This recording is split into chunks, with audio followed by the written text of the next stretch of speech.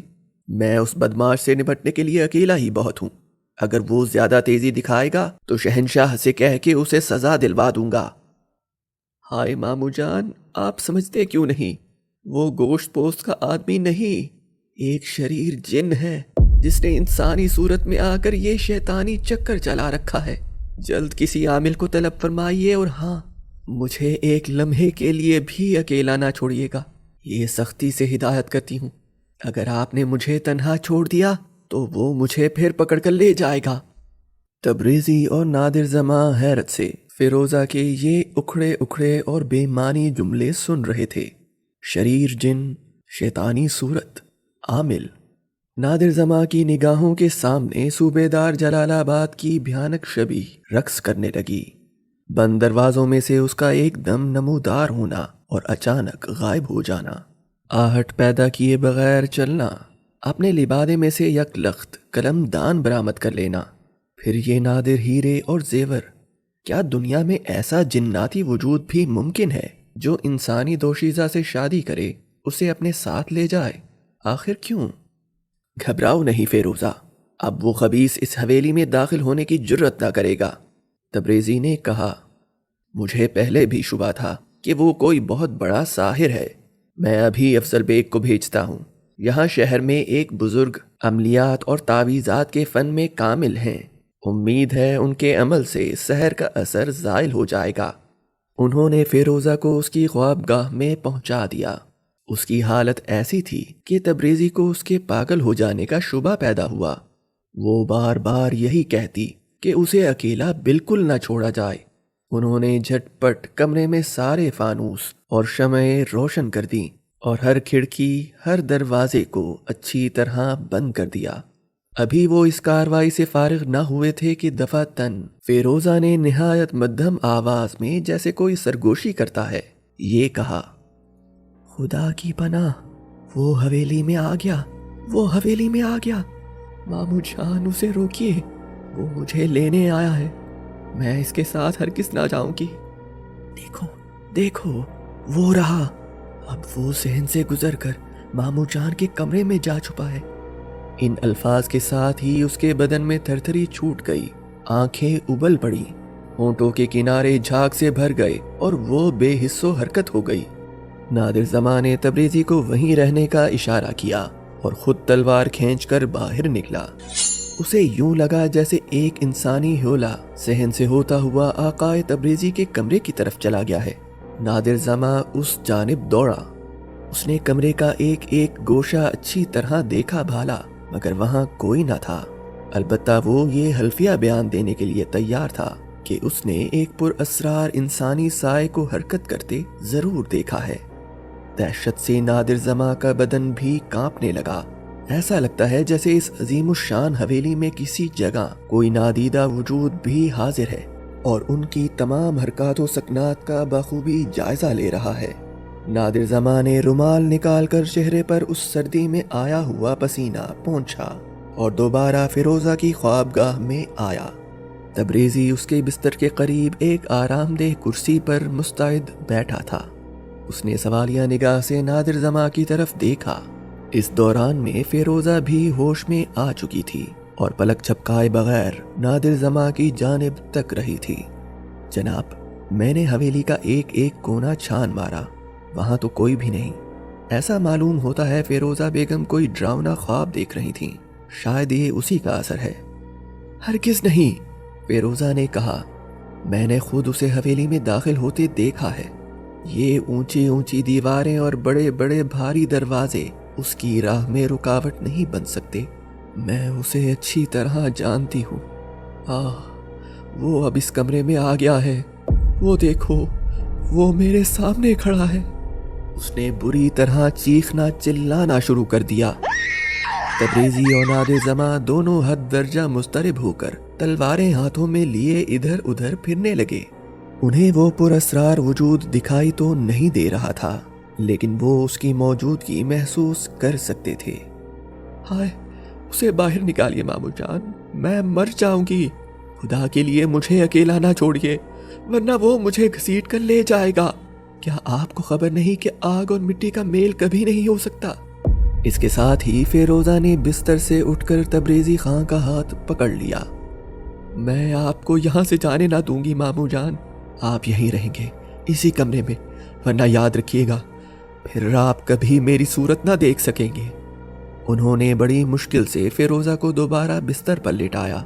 اس کی حالت لمحہ با لمحہ غیر ہوتی جا رہی تھی اور جنوں کے آثار عروج پر نظر آنے لگے تھے۔ اتنے میں ایک سفید پوش بزرگ جن کے چہرے پر نورانیت جلوہ فگن تھی، افضل بیگ کی مائیت میں اندر داخل ہوئے۔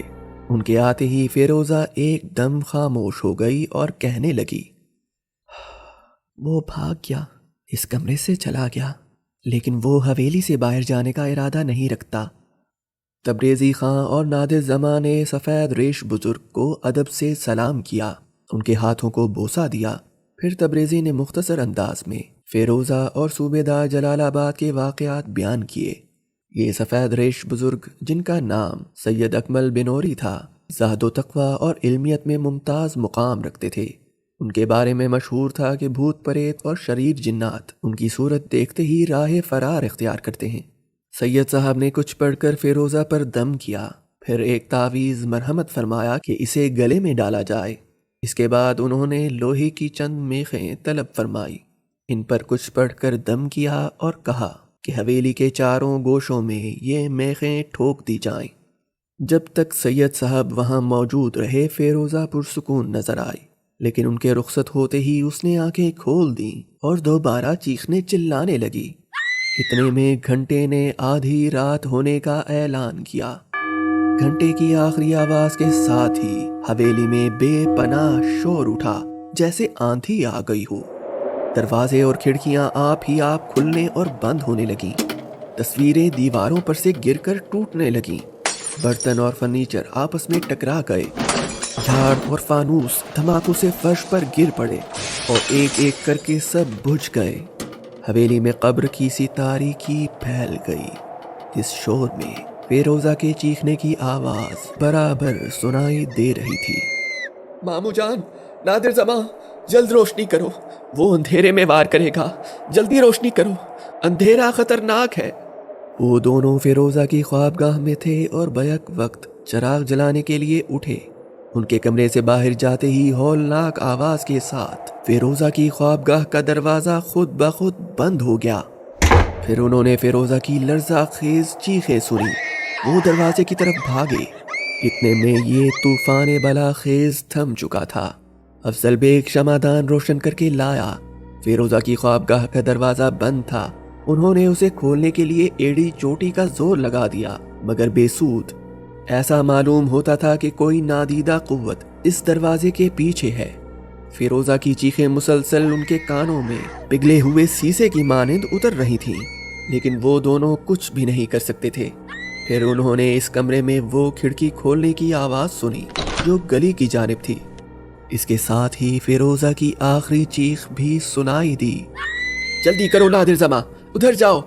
تبریزی چلایا، وہ شاید فیروزہ کو ادھر سے لے جانے کی کوشش کر رہا ہے۔ لیکن نادر زماں جب ایک طویل چکر کاٹ کر بیرونی کھڑکی کے قریب پہنچا تو وہاں کوئی نہ تھا، البتہ تیز ہوا میں کھڑکی کے کھلے پٹ بار بار ٹکرا رہے تھے۔ واپس آیا اور ابھی وہ دروازہ توڑنے کی تدبیر عمل میں لا ہی رہے تھے کہ دروازہ خود بخود کھل گیا۔ وہ دیوانوں کی طرح کمرے میں داخل ہوئے۔ فیروزہ کا بستر خالی پڑا تھا۔ انہوں نے کھڑکی میں سے جھانکا۔ آدھی رات کے اس بے قرار سناٹے میں گلی ویران اور سنسان پڑی تھی۔